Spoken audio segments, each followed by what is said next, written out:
Questions orales, oral questions. L'honorable député. En fait, le chef adjoint de l'opposition. Hier, la majeure Kelly Brennan a fait un témoignage poignant. Elle a dit au comité qu'elle était intimidée par le général Vance et elle a dû donner un faux témoignage. Il disait qu'il était intouchable et qu'il contrôlait le ministère de la Défense. C'est très perturbant, mais cela semble vrai. Le premier ministre et le ministre de la Défense vont-ils admettre qu'ils étaient complices d'avoir caché les allégations dans les rangs militaires? L'honorable ministre.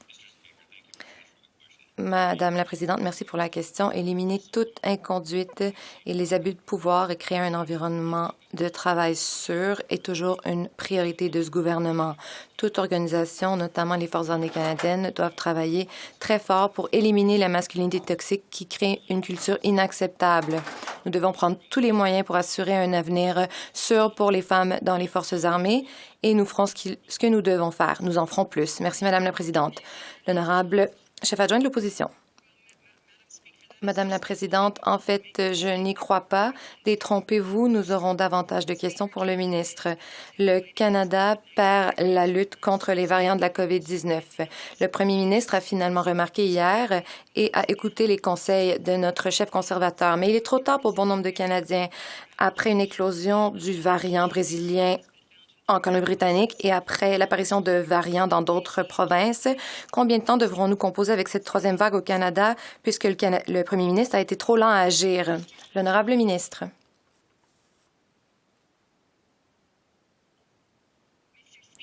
Madame la Présidente, lorsque vient le temps de protéger les Canadiens, nous avons tout fait. Tout au long de cette crise, nous avons mis des mesures en place afin de protéger les Canadiens, afin de mettre en œuvre des restrictions strictes à la frontière et hier ne faisait pas exception. Nous sommes engagés à agir et à faire tout ce que nous devons faire pour aussi longtemps que nous devrons le faire. Madame la Présidente, nous allons sortir de cette troisième vague ensemble parce que les Canadiens y travaillent. Le chef adjoint de l'opposition officielle. Lorsqu'on a demandé au premier ministre si les mesures à la frontière fonctionnaient, il a dit que non. Et il a même renchéri. Depuis le janvier 2020 et hier, notamment, lorsqu'on a demandé au premier ministre s'il allait contrôler les vols entrant au Canada, nous n'avons pas eu de réponse claire. Tard hier, le premier ministre a finalement fait preuve de bon sens et a suspendu les vols provenant de l'Inde et du Pakistan. Combien de Canadiens seront touchés par la COVID-19 à cause du retard du premier ministre dans la prise de bonnes décisions? L'honorable ministre. Je remercie ma collègue pour sa question.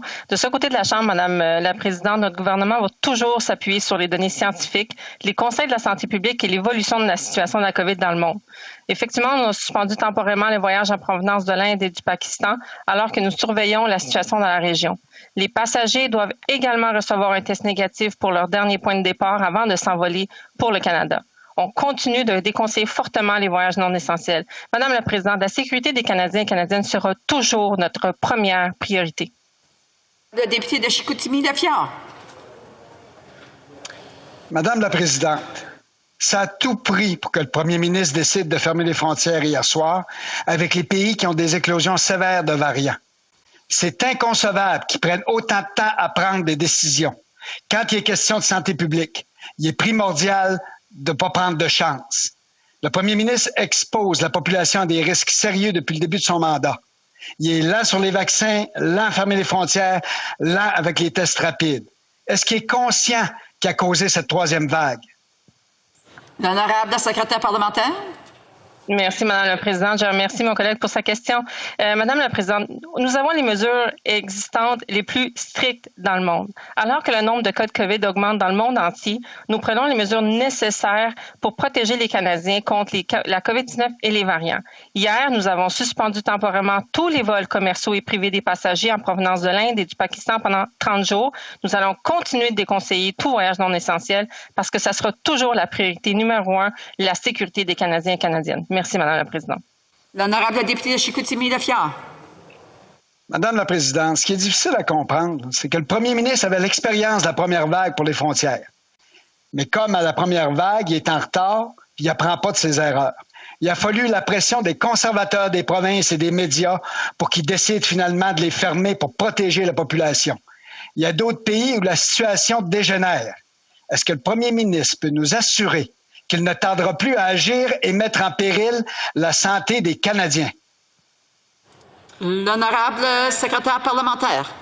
Merci, Madame la Présidente. Je remercie mon collègue pour sa question. Depuis le début de la pandémie, on a déconseillé tous les voyages non essentiels. On a adopté une approche sur plusieurs niveaux pour protéger la santé et la sécurité des Canadiens et Canadiennes. On va continuer de fonder nos mesures sur les conseils judicieux de nos responsables de la santé publique et on n'hésitera pas à ajuster nos mesures aux besoins. Merci, Madame la Présidente. L'honorable député de Manicouagan. Madame la Présidente, le gouvernement a décidé de lancer des services de garde universels au Canada, comme on a déjà au Québec. Là où ça pose problème, c'est que le premier ministre semble vouloir dire quoi faire au Québec avec la part de financement qui lui revient. Je le cite, « Le budget propose de conclure une entente avec le Québec qui permettra d'apporter d'autres éléments d'amélioration à son système. » Fin de la citation. Madame la Présidente, le Québec gère les CPE depuis bientôt 25 ans. Il n'a pas besoin des conseils du fédéral. Est-ce que le gouvernement va transférer au Québec les sommes sans condition? L'honorable ministre. Madam Speaker, I thank the honorable. Madame la Présidente, je remercie l'honorable député pour sa question. Pour la première fois dans l'histoire de notre pays, nous proposons un plan national pour veiller à ce que chaque famille au Canada ait accès à un accès abordable aux services de garderie. Nous savons que cela va améliorer l'apprentissage chez les jeunes, mais permettra à un plus grand nombre de femmes de participer à l'économie. Donc, il nous tarde de collaborer avec les provinces afin de veiller à ce que cet argent est utilisé à bon escient pour que le plus grand nombre de femmes puissent intégrer le marché du travail comme ça a été le cas au Québec. Madame la Présidente, j'ai pas eu de réponse à ma question. Je le répète, ça fait bientôt 25 ans que le Québec gère les CPE. On a inventé le modèle. Les garderies fédérales, en date d'aujourd'hui, il y en a zéro. Ça n'existe pas. Alors, au nom de quelle expérience le gouvernement fédéral pourrait-il dire au Québec comment gérer sa part de financement destinée aux garderies? Le premier ministre a été inutilement ambigu quand on l'a questionné à ce sujet, alors je cherche des clarifications pour éviter une chicane qui ne servirait à rien. Est-ce que le gouvernement s'engage à transférer au Québec sa part de financement sans condition? L'honorable secrétaire parlementaire. Madame la Présidente, le Bloc québécois vient de perdre une très belle opportunité de saluer le budget, un budget qui livre pour le Québec, que ce soit au niveau l'appui au niveau de l'aéronautique, le train à grande fréquence Québec-Toronto, que ce soit la culture pour nos aînés. On livre pour le Québec et sur la question, Madame la Présidente, des garderies, du système de garderie, on s'inspire du Québec parce que le Québec est un précurseur, un modèle qui fonctionne extrêmement bien et c'est un modèle qu'on veut exporter ailleurs. Alors, on permet au Québec de rayonner au niveau du Canada et tout ça est très positif et le Bloc devrait s'en réjouir. L'honorable député de Rosemont, la petite patrie. Madame la Présidente, les libéraux tentent de nous faire croire qu'ils sont devenus les champions de la langue française, mais dans les faits, il n'en est rien. Ils sont encore dans la même logique de l'entente pitoyable avec Netflix. Dans leur budget, les libéraux n'ont dédié spécifiquement aucune somme à la production de contenu audiovisuel francophone. Ce secteur était déjà sous respirateur artificiel. Les artistes et les artisans sont inquiets. Et la pandémie n'a fait que les précariser davantage. Est-ce que le ministre s'engage à allouer des sommes dédiées à la production audiovisuelle francophone, un secteur essentiel à l'épanouissement du français, oui ou non? L'honorable ministre. Merci beaucoup, Madame la Présidente, et je remercie mon honorable collègue pour sa question et son militantisme pour les arts et la culture. Je lui rappelle, par contre, que dans le budget, nous avons respecté l'un de nos engagements électoraux qui était d'augmenter le financement de Téléfilm Canada de 50 millions de dollars. Or, évidemment, une bonne partie de ce financement-là ira aux productions francophones, comme c'est déjà le cas, comme c'est déjà prévu au sein des institutions de Téléfilm Canada. Donc, oui, il y aura plus d'argent pour les productions audiovisuelles en français, Madame la Présidente. Merci beaucoup. Honourable member for L'honorable député de Vancouver-Est.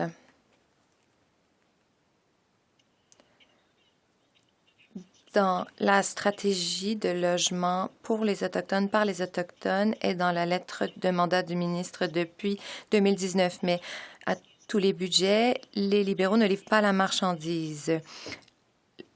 Le leader autochtone a dit l'absence d'une stratégie dans le budget de 2021 est une disgrâce.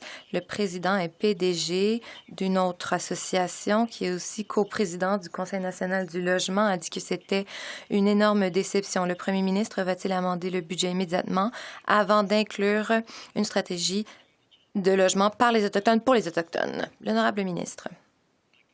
J'aimerais remercier la députée pour sa question. Je crois que c'est essentiel de comprendre qu'il y a un rapport qui sera publié bientôt et qui met l'accent sur l'importance de collaborer à l'élaboration d'une stratégie pour le logement autochtone. Nous allons agir selon les conclusions de ce rapport, mais en ce moment, il y a cette stratégie de logement qui va livrer 3 000 unités de logement. Nous avons doublé le fonds alloué à ces logements, mais en fait, 40 de ces logements seront pour les Autochtones. Donc, notre gouvernement est sérieux et elle verra les résultats du budget, elle verra les résultats de ce projet, mais nous investissons davantage. L'honorable député de Wellington-Halton Hills. Hier, le Parlement britannique a suivi l'exemple de ce Parlement et a adopté une motion reconnaissant le génocide des musulmans ouïghours.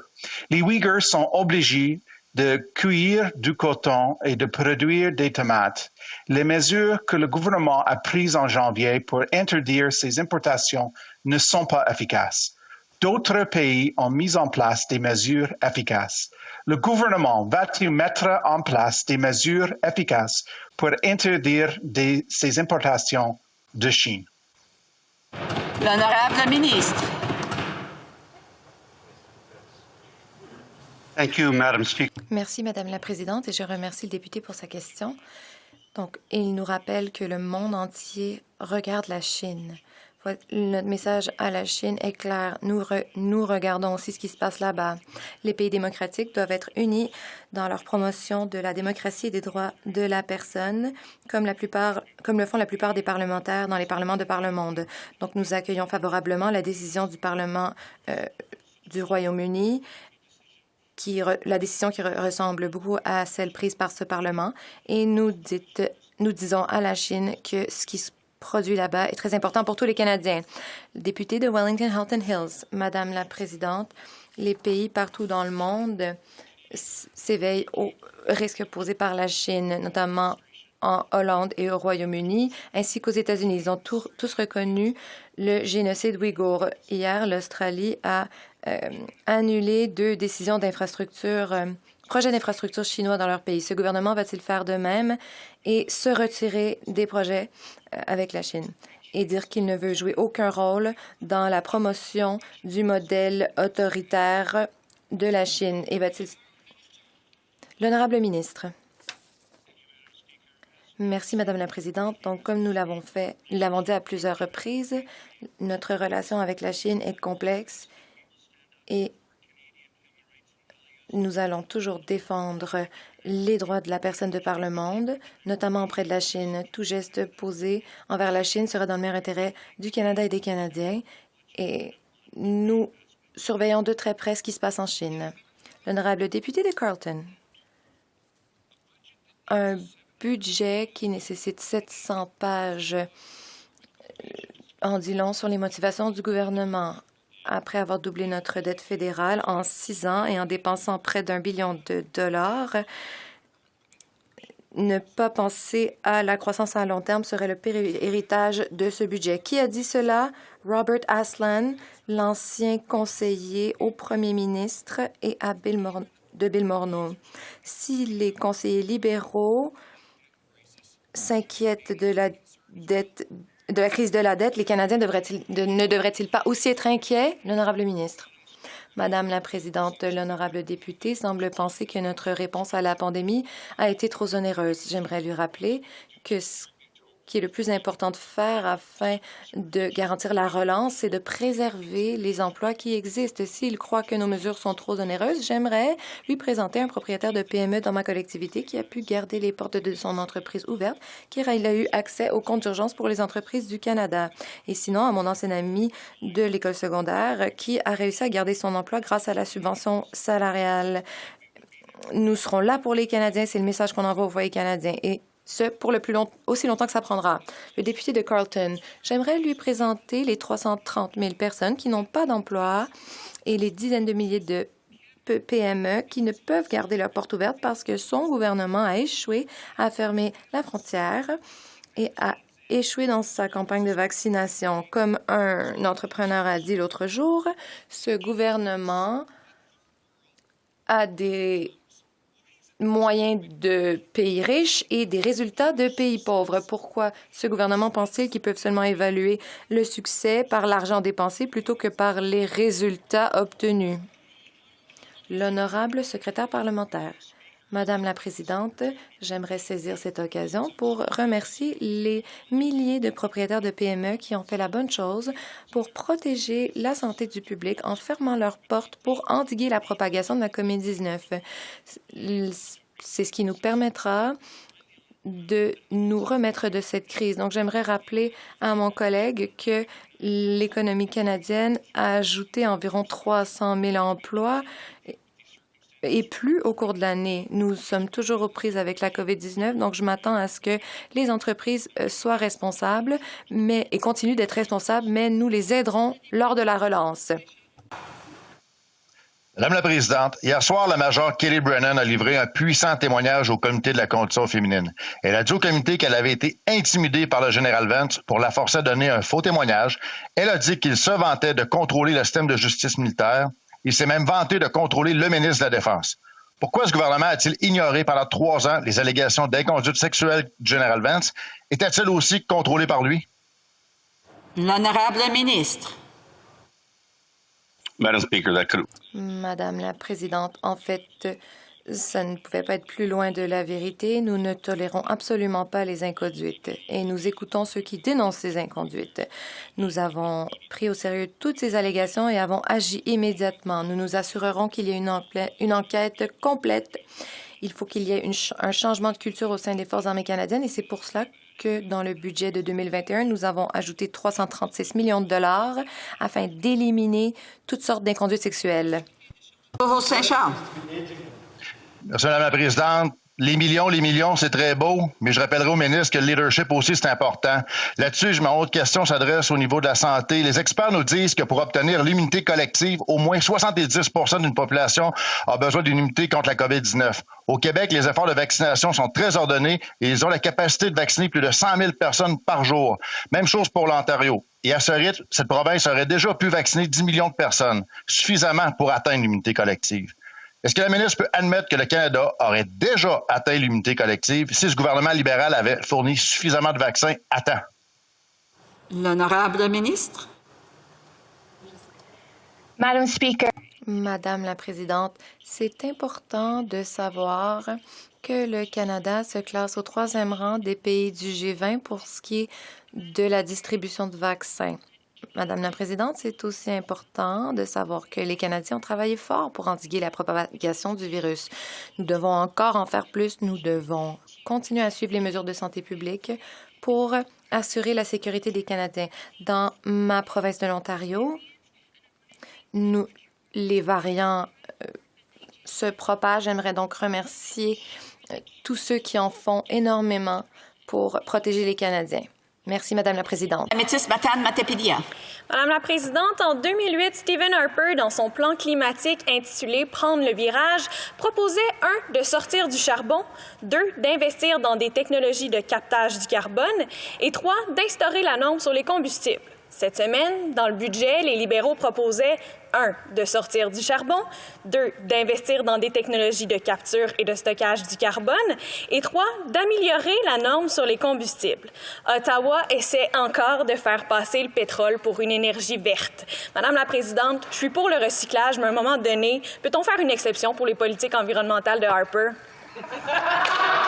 L'honorable ministre. Madame la Présidente, notre plan climatique a été éprouvé et il est crédible. Nous avons fait des investissements historiques, 100 milliards de dollars pour verdir l'économie et créer de bons emplois pour les Canadiens, notamment 17,6 millions de dollars pour le climat et l'environnement dans le budget 2021, 15 milliards pour renforcer le plan climatique, des milliards pour le système de transport en commun. Entre autres, nous allons continuer à lutter contre les changements climatiques et créer une économie forte. Pétia. Madame la Présidente, je pose la question parce que la stratégie du Canada semble être la même qu'il y a 13 ans sous Stephen Harper et ça n'a pas été un succès. En essayant de métamorphoser le pétrole en énergie propre, le Canada a échoué à atteindre les cibles de l'accord de Kyoto en 2012. Ensuite, il a échoué à atteindre les cibles de Copenhague en 2015. Ensuite, il a échoué à atteindre les cibles qui s'étaient fixées en 2020 en vertu de l'accord de Paris. Qu'est-ce qui permet aux libéraux de garantir qu'avec la même stratégie pétrolière, ils vont arriver à un résultat différent? L'honorable secrétaire parlementaire.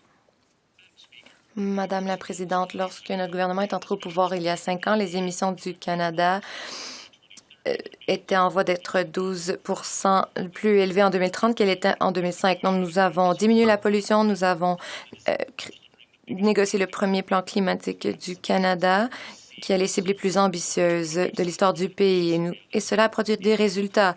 Nos ambitions sont réalistes et cela nous permet d'atteindre zéro émission nette d'ici 2030. L'honorable député pour Aurora, Oak Ridges, Richmond Hill. Madame la Présidente, la COVID-19 a mis à rude épreuve nos soignants de première ligne. Des infirmières et infirmiers à la retraite de partout au Canada sont sortis de leur retraite pour donner un coup de main. Mais comme ils reçoivent actuellement des pensions, une partie de leurs prestations de la sécurité de l'AVS sera récupérée car elles atteindront le seuil beaucoup plus tôt. Leurs compétences, leurs connaissances et leur soutien sont inestimables durant cette pandémie. Ils ne devraient pas être pénalisés et devoir choisir entre la prestation de service et fournir des services. Donc, le ministre pourrait-il s'assurer que les infirmières ne sont pas pénalisées financièrement alors qu'ils servent le Canada dans leur moment où ils en ont besoin? L'honorable ministre. Madame la Présidente, nous sommes éternellement reconnaissants envers nos travailleurs de la santé et pour tout le travail qu'ils ont fait durant cette crise. Nous sommes engagés à aider les travailleurs de la santé alors qu'ils combattent cette troisième vague. Nous ferons tout ce qui est en notre pouvoir pour les aider pendant cette période. Nous leur sommes éternellement reconnaissants et nous sommes engagés à aider ces travailleurs de la santé. L'honorable député de Medicine Hat, Cardston Warner. Merci, Madame la Présidente. Le ministre des Finances a récemment laissé entendre que les taux d'intérêt sont si bas que nous ne pouvons pas nous permettre de ne pas emprunter. Mais nous savons tous que les taux d'intérêt changent. Les acheteurs de nouvelles maisons sont soumis à des tests de résistance pour s'assurer qu'ils sont en mesure de faire face à une augmentation de 2 % ou plus des taux d'intérêt. Les libéraux ont déclaré que c'était pour leur propre bien. La ministre peut-elle dire quel sera le coût pour les Canadiens si ces taux d'intérêt augmentent? L'honorable ministre. Madame la Présidente, j'aimerais rappeler à mon honorable collègue que l'ancien gouverneur de la Banque du Canada, lorsqu'il a témoigné devant le Comité des finances, a indiqué que le risque de déflation était beaucoup plus élevé. La bonne chose à faire en ce moment était de veiller à ce que le gouvernement fédéral offre l'aide nécessaire afin d'aider les foyers, les entreprises canadiennes à sortir de cette crise, aider les familles à joindre les deux bouts et aider les entreprises à garder leurs employés. Donc, nous avons tout fait cela pour que l'économie puisse se reprendre en force. L'honorable député de Maple Ridge. Madame la Présidente, à quelques jours de la date limite de production des déclarations de revenus, de nombreux Canadiens et leurs comptables se sentent stressés. Les retards du gouvernement libéral dans l'obtention de vaccins ont permis à cette troisième vague de frapper durement. De nombreux Canadiens qui ont vu leur entreprise fermer ou leur emploi ont perdu leur emploi. Payer leur loyer et mettre de la nourriture sur leur table est difficile. Et donc, ils sont stressés par la facture d'impôt imminente. La ministre a fait la chose à faire la semaine dernière et l'année dernière va-t-elle faire la même chose cette année? L'honorable ministre. Notre gouvernement comprend très bien que la saison des impôts est stressante pour les Canadiens et nous continuerons d'être là pour eux à chaque étape du processus. En février, nous avons annoncé que les bénéficiaires des prestations d'urgence et de relance seraient admissibles à des allégements d'intérêts s'ils produisent leur déclaration de revenus 2020. L'Agence a également mis en place de solides dispositions d'allègement pour les contribuables, grâce auxquelles ils peuvent être libérés des pénalités et des intérêts si ceux-ci sont encourus pour des raisons hors de leur contrôle.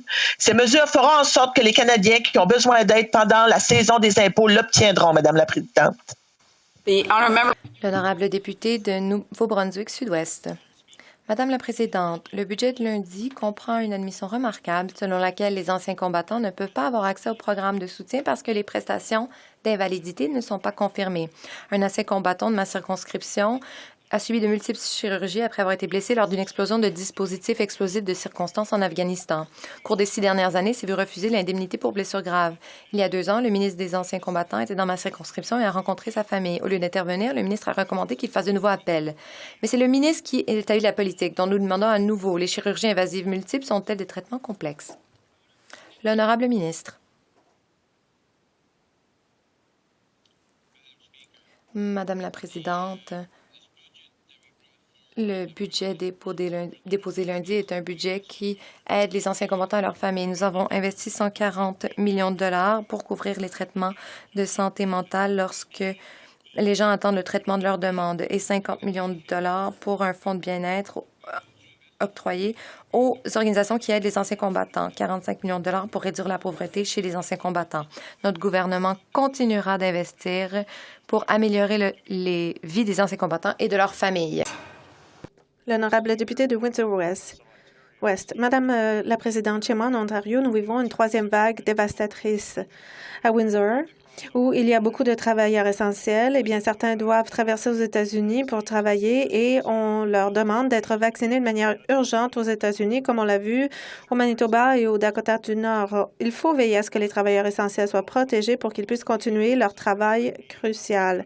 Le premier ministre va-t-il utiliser le pouvoir du Conseil général du Canada et les missions commerciales pour aider les travailleurs essentiels à obtenir des vaccins? L'honorable député. Je remercie mon collègue pour la question.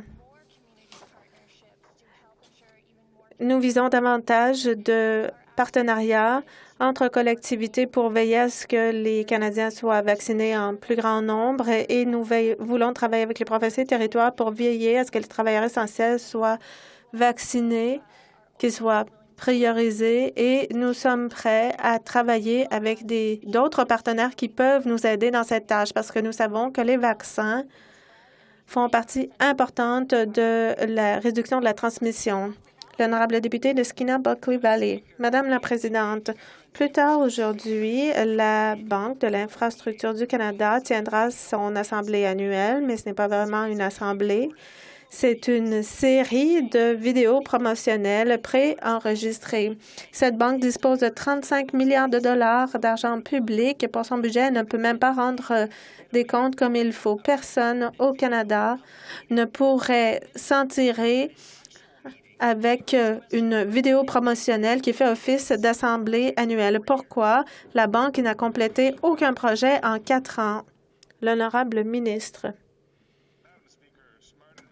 Madame la Présidente, des investissements intelligents qui créent de bons emplois nécessitent de la planification. Il faut veiller à ce que l'argent des contribuables dépensé en infrastructure permet de créer des emplois, fait la promotion de l'équité sociale et nous permet de construire l'économie de l'avenir. Des organismes nationaux accueillent favorablement le plan de croissance et le travail de la Banque d'infrastructure. Merci, Madame la Présidente. L'honorable député de Miramichi-Grand Lake. Depuis le tout début de cette pandémie, ce gouvernement est à l'écoute des petites entreprises et offre le soutien nécessaire. Avec le budget 2021 axé sur une reprise économique forte et inclusive suite au COVID-19, la secrétaire parlementaire peut-elle nous dire comment ce budget aidera les petites entreprises du Canada, non seulement à survivre, Madame la Présidente, mais aussi à prospérer? L'honorable secrétaire ministre. Merci, Madame la Présidente. Et je remercie mon collègue de Miramichi-Grand Lake pour sa question et sa solide défense des petites entreprises. Notre gouvernement a prolongé la subvention salariale et la subvention au loyer afin de continuer à les soutenir. Et nous avons mis en place un nouveau programme, un programme d'embauche de relance économique également. Qui plus est, nous investissons dans les PME de demain, Madame la Présidente, que ce soit dans les domaines de l'aéronautique, des technologies propres ou l'intelligence artificielle. Nous investissons dans nos PME d'aujourd'hui et de l'avenir. Merci beaucoup. Honorable député de Souris Moose Mountain. Madame la Présidente, les Canadiens en milieu rural sont plus à risque d'attraper la COVID à cause de l'inaptitude du gouvernement à obtenir des vaccins rapidement. Le centre de vaccination à service à l'auto à Weyburn a été fermé parce qu'il n'y avait pas assez de vaccins. Dans plusieurs cas, les Canadiens dans les milieux ruraux doivent se rendre à plus de 200 km de chez eux pour obtenir un vaccin et risquent d'être exposés. Est-ce que le ministre se rend compte que son échec à obtenir des vaccins a une incidence disproportionnée sur les Canadiens en milieu rural et sur la santé? L'honorable secrétaire parlementaire. Nous remercions toutes les provinces pour leur mobilisation. Je pense qu'au Canada, on en est en 30 de personnes vaccinées. Je pense qu'en Saskatchewan, on s'approche de ce même chiffre pour la première dose.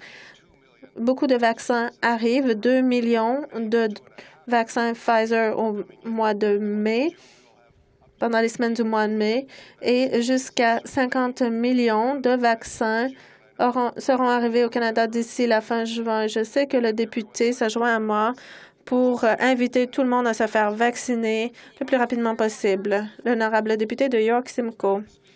Madame la Présidente, la vice-première ministre a dit aux Canadiens qu'ils auront besoin d'un rappel de vaccins chaque année pour combattre les nouveaux variants mortels de la COVID-19. Mais à l'heure actuelle, la grande majorité des Canadiens n'ont même pas reçu un seul vaccin.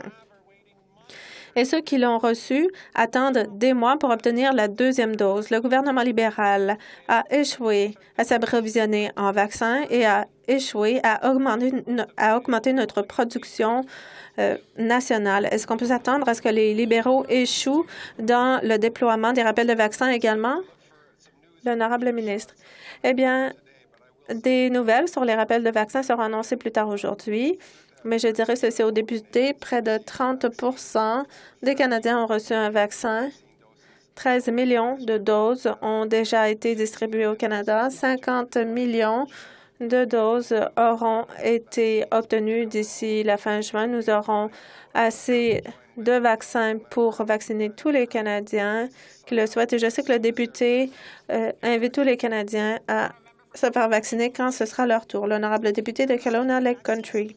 Madame la Présidente, on s'approche d'une pénurie de vaccins à Kelowna Lake Country. Le centre Lakeside Medicine, une pharmacie à Kelowna, a dit aux médias qu'ils ne savent pas quand ils obtiendront davantage de vaccins. En Colombie-Britannique, nous vivons une troisième vague de la COVID-19 et des mesures renforcées de confinement à cause de l'échec du premier ministre à obtenir davantage de doses pour le Canada. Comment les libéraux peuvent-ils être si déconnectés de mes commettants qui sont encore une fois mis à pied, leurs entreprises sont fermées et ils ne peuvent pas voir leur famille? L'honorable ministre. Eh bien, comme la députée le sait, les provinces s'organisent de manière novatrice pour vacciner les Canadiens le plus rapidement possible. L'approvisionnement en vaccins se poursuit et il augmentera au cours des prochaines semaines. Dans les prochaines semaines, nous obtiendrons 2 millions de doses de Pfizer et nous aurons autant que 50 millions de doses de vaccins pour les Britanno-Colombiens et tous les Canadiens d'ici la fin juin. Je sais que nous sommes tous impatients de voir tous les Canadiens vaccinés. L'honorable député de Yellowhead. D'autres pays se sortent de la pandémie et les petites collectivités dans ma circonscription commencent tout juste à recevoir des vaccins à cause de l'échec des libéraux en approvisionnement. Beaucoup de collectivités ont exprimé des préoccupations quant au retard et à l'incertitude en approvisionnement. En mars, des témoins ont confirmé au Comité de la santé que l'intervalle non indiqué était une décision fondée sur les calendriers d'approvisionnement. Quand aurons-nous assez de vaccins pour faire cesser le rationnement de vaccins et se conformer aux recommandations des fabricants? L'honorable ministre. Eh bien, je sais que le député se joindra à moi pour veiller à ce que les députés de Yellowhead soient vaccinés le plus rapidement possible dès qu'ils le pourront. 50 millions de doses sont attendues d'ici la fin juin et ce sera bien suffisant pour offrir une première dose aux Canadiens et une deuxième dose pour beaucoup. Le Canada est 3e parmi les pays du G20 en matière d'administration d'une première dose. Nous avons tous hâte que la pandémie prenne fin. Je sais que le député se joint à moi pour inviter ses commettants à faire vacciner le plus rapidement possible. Le Bloc québécois est fier de soutenir les cabanes à sucre. C'est pour ça que dans l'initiative Ma cabane à la maison, on a fait découvrir les produits de l'érable à une quarantaine d'ambassades pour faire rayonner nos entreprises. Mais on n'avait pas prévu qu'il aurait aussi fallu les faire découvrir au gouvernement du Canada parce qu'il n'y a pas un sou dans le budget pour les cabanes à sucre. Personne à Ottawa a l'air de réaliser que les cabanes à sucre viennent de perdre 2 saisons au complet, 2 fois 100 % à cause de la pandémie. Quand va-t-il y avoir une aide spécifique pour les cabanes à sucre? L'honorable ministre.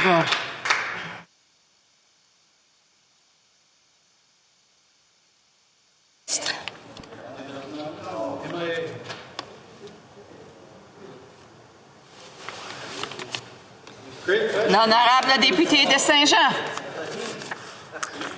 C'est une belle première, Madame la Présidente.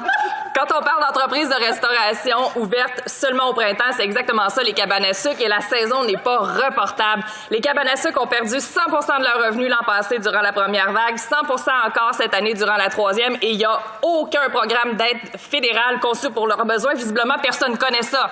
C'est un modèle d'entreprise qui existe juste chez nous. C'est unique. Peut-être c'est pour ça qu'ils ne connaissent pas les cabanes à sucre. C'est pas normal qu'après 2 printemps de pandémie, le fédéral n'ait toujours pas réalisé, justement, qu'il fallait les soutenir parce que ça fait partie du patrimoine du Québec aux yeux du monde entier. Quand est-ce qu'ils vont faire quelque chose? Bravo.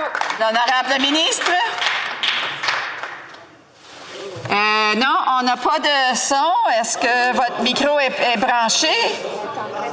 Oui, parfait. Écoutez, Madame la Présidente, je voudrais répondre aux 2 questions. Je pense que j'y ai droit puisqu'il y a eu un problème technologique. Je vais retourner à la ministre. On a eu des problèmes techniques et après ça, on avait pas mal de bruit. Alors, je vais recommencer. Si vous pouvez recommencer votre réponse, l'honorable ministre. Oui, puis j'aimerais pouvoir répondre aux 2 questions, s'il vous plaît, Madame la Présidente, dans les circonstances. Je pense que c'est pas mal la même question, mais on va vous allouer à répondre. Merci. Mais écoutez, je tiens à remercier ma collègue pour sa question parce que, bien entendu, on a plusieurs d'entre nous, à travers la Chambre des communes, avons participé à l'initiative Ma cabane à la maison. Ce fut le cas certainement pour moi dans Annecy-Cartierville, le lieutenant du Québec également. Bref, très belle initiative. Je tiens à rassurer ma collègue. Non seulement, bien entendu, on soutient nos propriétaires de cabanes à sucre, mais on est là pour les aider via l'Agence de développement économique du Canada pour les régions du Québec, DEC, et on va continuer à les aider. Si elle a des cas en particulier, elle n'a qu'à participer, à faire en sorte justement de parler à mon bureau et on va pouvoir les aider parce que, bien entendu, on doit protéger notre culture acéricole et faire en sorte d'aider nos entrepreneurs à travers nos régions du Québec. L'honorable député de Calgary Forest Lawn. Le gouvernement n'a pas défendu ceux qui ont de fortes croyances religieuses, n'ont pas défendu leurs droits de la personne. Il n'y a pas de plan pour défendre les minorités persécutées comme les Sikhs et les Hindous qui sont réfugiés en Afghanistan ou les musulmans ouïghours en Chine communiste. Pourquoi le premier ministre parle beaucoup mais agit peu quand vient le temps de défendre la liberté de religion ici et ailleurs? L'honorable ministre, eh bien, le premier ministre a élargi le Bureau des libertés religieuses et nous l'avons conformé à nos obligations en matière de liberté religieuse. Nous sommes en contact avec d'autres communautés dans le monde et nous agissons à plusieurs niveaux pour veiller à ce que les Canadiens défendent les droits mentionnés par le député. L'honorable ministre.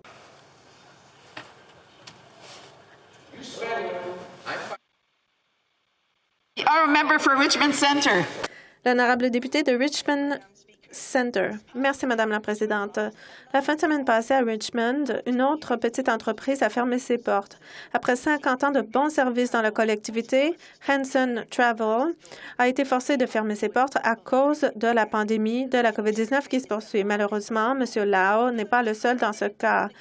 J'ai entendu à maintes reprises des propriétaires de petites entreprises à Richmond que le gouvernement doit prendre des mesures pour aider les Canadiens qui travaillent dans le secteur du voyage, y compris les agents de voyage. Quand le gouvernement va-t-il prendre de vraies mesures pour appuyer le secteur du tourisme? L'honorable ministre. Merci, Madame la Présidente. Bien sûr, nous savons que les agences de voyage vivent des moments difficiles, mais nous sommes là depuis les tout débuts pour les appuyer. Il y a de bonnes nouvelles qui les concernent dans le budget. Alors, j'espère que la députée pourra partager les bonnes nouvelles puisqu'on a 1 milliard de dollars pour appuyer le secteur du tourisme. On veut s'assurer qu'ils aient accès à la subvention salariale jusqu'en septembre, l'aide au loyer également, mais il y a aussi beaucoup d'appui grâce à l'Agence de développement régional. Il y en aura une nouvelle dans la province de la Colombie-Britannique. Avant de passer au prochain intervenant, je veux dire aux députés de Kingston-les-Îles et aux députés de Carleton qu'ils ne devraient pas débattre en chambre pendant les questions et les réponses. Pour ceux qui nous écoutent virtuellement, eh bien, oui, ils entendent ce qui se passe à la Chambre et ça dérange les travaux. L'honorable député de Provencher. Madame la Présidente, Churchill Wild est une entreprise de tourisme de calibre mondial, tourisme d'aventure, et elle est située dans ma circonscription. Comme d'autres entreprises de la sorte, cette entreprise a du mal à joindre les deux bouts à cause des restrictions de voyage et des fermetures de frontières. Plus les mesures persistent, plus c'est difficile pour elle de demeurer en activité. Mais bon, même si le budget libéral prétend avoir un plan, il n'y a pas d'échéancier prévu, il n'y a pas de calendrier appuyé par des données. Quand le premier ministre va-t-il offrir un vrai plan pour la relance du secteur du tourisme? L'honorable ministre. Merci, Madame la Présidente. Je veux rassurer mon collègue parce que, bon, bien sûr, on a un plan pour appuyer le secteur du tourisme. Nous sommes là pour les appuyer depuis le début de la pandémie. Nous sommes là pour eux encore aujourd'hui et nous allons nous assurer d'être là à l'avenir. Nous investissons 1 milliard de dollars. C'est historique et j'espère que le député en parlera à ses commettants parce que, bien sûr, il faut s'assurer qu'ils aient accès à ces fonds pour survivre à la pandémie et aussi pour qu'ils soient en mesure d'investir dans leurs activités pour l'avenir. L'honorable député de Scarborough, Agincourt. Madame la Présidente, la pandémie a mis en lumière des problèmes systémiques qui touchent les installations de soins de longue durée partout au pays. Nous avons vu les effets dévastateurs de la COVID-19 pour ceux qui vivent ou qui travaillent dans les centres de soins de longue durée. Il faut les protéger les plus vulnérables. Et les normes nationales en la matière permettra de faire en sorte que tous les aînés soient traités avec dignité. Le secrétaire parlementaire de la ministre de la Santé peut-il dire à la Chambre ce que le gouvernement fait pour mettre en place ces mesures si importantes? L'honorable secrétaire parlementaire. Je remercie la députée pour cette question importante. Sa sensibilisation a eu des répercussions réelles sur cette politique. Je la remercie. Nos aînés ont bâti le pays. Ils méritent de bons soins, d'être soignés dans la dignité. C'est pourquoi, dans le budget 2021, nous avons prévu 3 milliards de dollars pour créer des normes pour les centres de soins de longue durée. Et nous allons travailler avec les provinces et territoires pour élaborer ces normes. Mais, Madame la Présidente, il faut mettre en place des changements permanents pour veiller à ce que ça ne se reproduise plus. L'honorable député de Kamloops, Thompson-Caribou. Madame la Présidente, le gouvernement dit avoir mis en place les mesures à la frontière parmi les plus strictes dans le monde, mais ça ne pourrait pas être plus loin de la vérité. Les hôtels auxquels il faut faire la quarantaine n'ont presque pas de sécurité. Beaucoup de passagers ont simplement sorti de l'aéroport avec une simple amende. 33 vols sont arrivés de Delhi avec des passagers positifs à la COVID. Quand le gouvernement prendra les choses au sérieux et maintiendra les Canadiens en sécurité. L'honorable secrétaire parlementaire.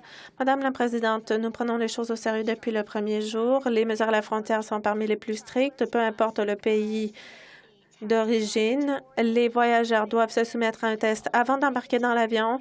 À l'arrivée, il y a des mesures de quarantaine obligatoires. Ensuite, d'autres tests doivent être faits pendant la quarantaine de 14 jours et ces mesures fonctionnent. Mais j'aimerais aussi dire que la porte-parole en matière de santé pour les conservateurs appuie l'assouplissement des mesures à la frontière. Cette députée est-elle d'accord avec elle? L'honorable député de Portneuf-Jacques-Cartier. Merci, Madame la Présidente. Ce qui est malheureux avec ce gouvernement libéral, c'est qu'ils ont encore une fois laissé tomber le Québec et le combat pour protéger la langue française. Rien dans le budget cette semaine pour fournir des outils afin de protéger et promouvoir le français au Québec. La ministre des Langues officielles était présente au débat d'urgence sur le déclin du français au Québec en novembre dernier. Des actions doivent être prises rapidement. On ne peut pas attendre après les consultations de son livre blanc.